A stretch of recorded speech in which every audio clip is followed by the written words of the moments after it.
नमस्कार,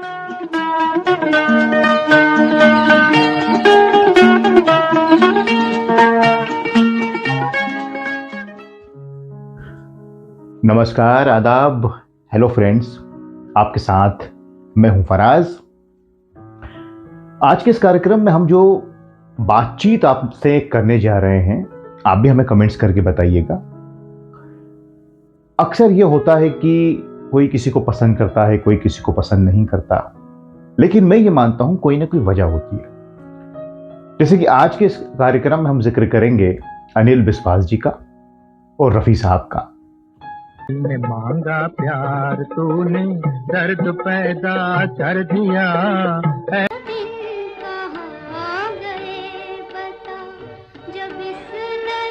दुआएं मांग रहे हैं, असर को देखते हैं, दुआएं मांग रहे हैं। दिल मुझे ऐसी जगा ले, जवानी ठोकर खाने दुनिया के बाजार में, गली गले मिलके रो ना सका, अपने में सुलगते हैं अरमान।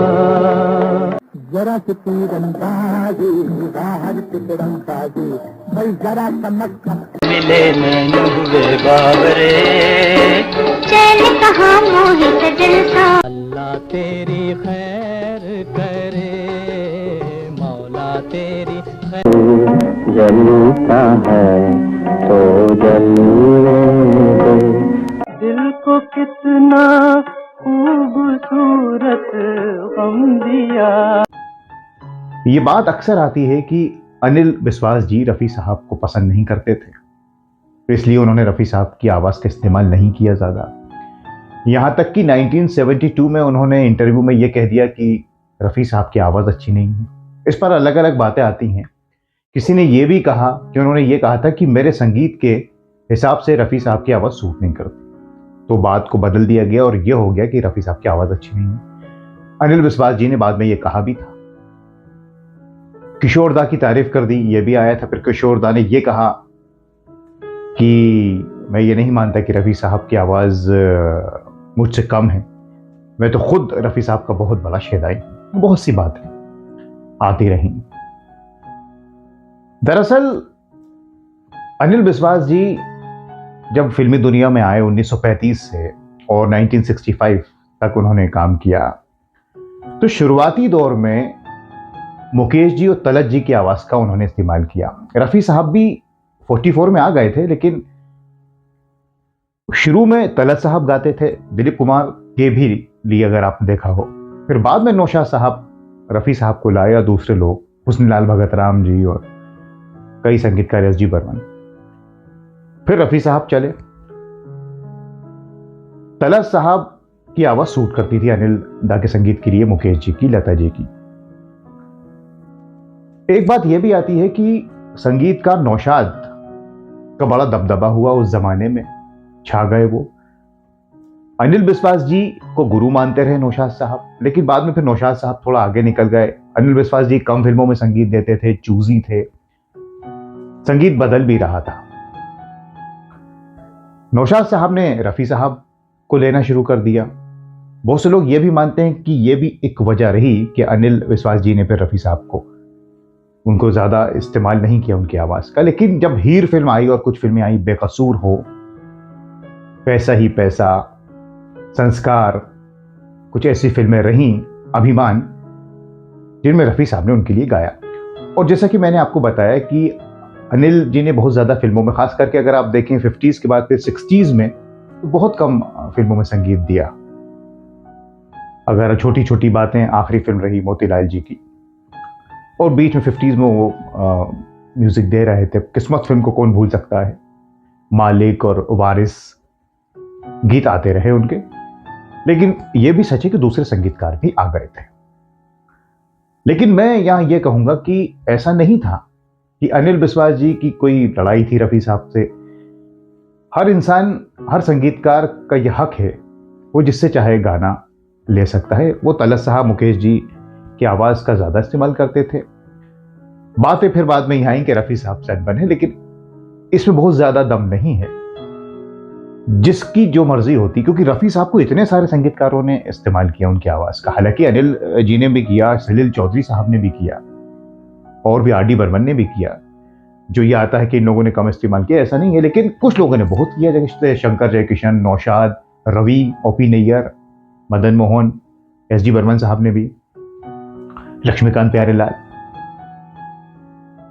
एक चीज याद आ गई कि अनिल बिस्वास जी ने ही बताया कि जब वो कोलकाता गए एक मार्केट में शॉप पर, तो उन्होंने पूछा कि वो शॉप वाला उन्हें पहचान ना सका, तो उन्होंने कहा मैं अनिल बिस्वास हूं, तो नहीं पहचाना। तो अनिल दा ने कहा कि नौशाद को पहचानते हैं, तो वो नौशाद अली को फौरन पहचान गए, संगीतकार नौशाद को।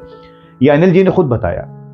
उनके कहने का मतलब यह था कि उनकी धुनें एक जमाने में बड़ी मशहूर थी, लेकिन जब संगीत बदलता है उसके साथ उन्होंने ज्यादा कॉम्प्रोमाइज नहीं किया। यही वजह है कि 1965 में वो दिल्ली चले गए ऑल इंडिया रेडियो में, फिर वहीं से रिटायर हुए, और फिर बाद में हम लोग जैसे सीरियल के लिए भी उन्होंने संगीत तैयार किया। और शुरू ही से वो थिएटर से जुड़े थे, गाते भी थे, ये हम जानते हैं। इस पर हम एक कार्यक्रम और बनाएंगे अनिल दा के ऊपर।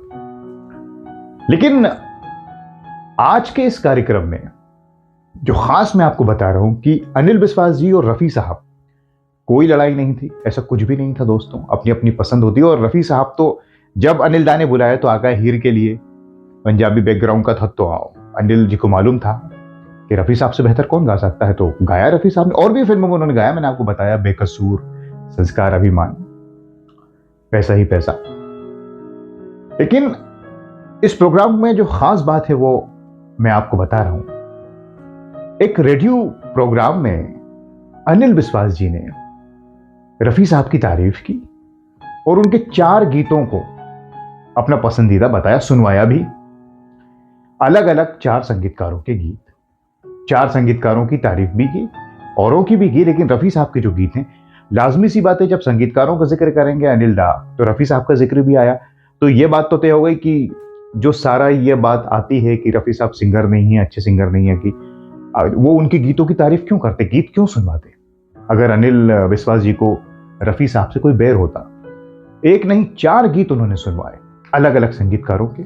अब आप सोच रहे होंगे कि वो गीत कौन से हैं जिन्हें अनिल बिस्वास जी ने पसंद किया रफ़ी साहब के। तो मैं बताता हूं ना आपको कौन से वो गीत है।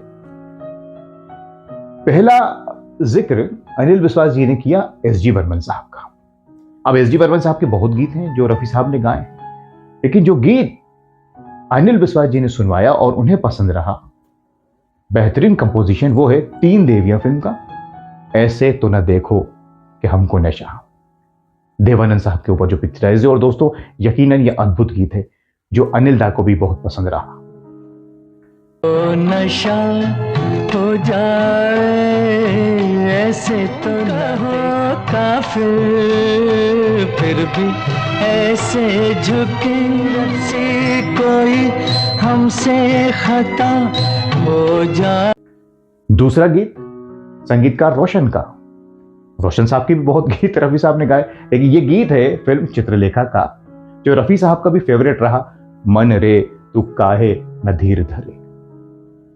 मन रे तू काहे न धीर, उपकार समझ कोई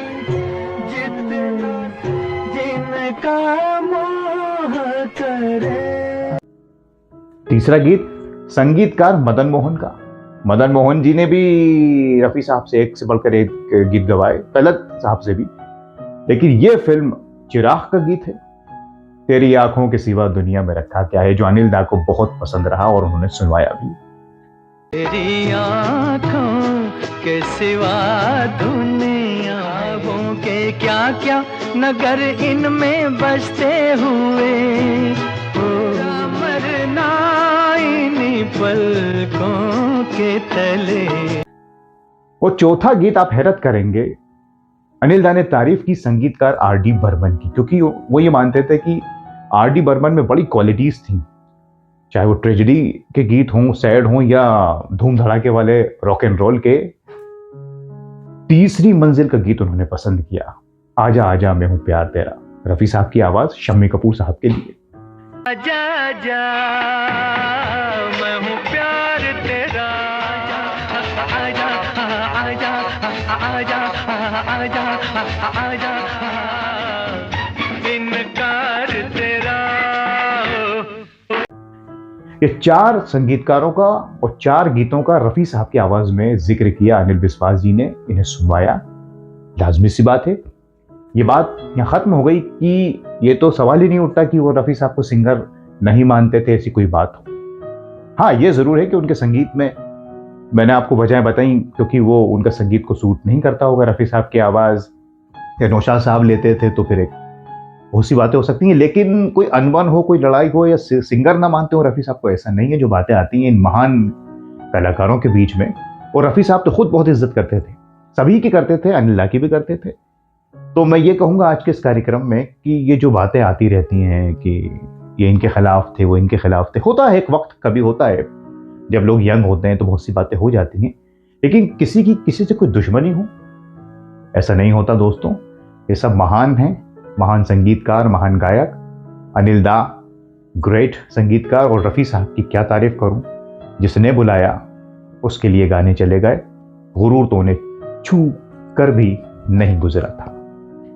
तो यह हमारी आज की खास पेशकश रही, संगीतकार अनिल बिस्वास जी और हमारे प्यारे रफ़ी साहब के ऊपर हमने ये कार्यक्रम बनाया।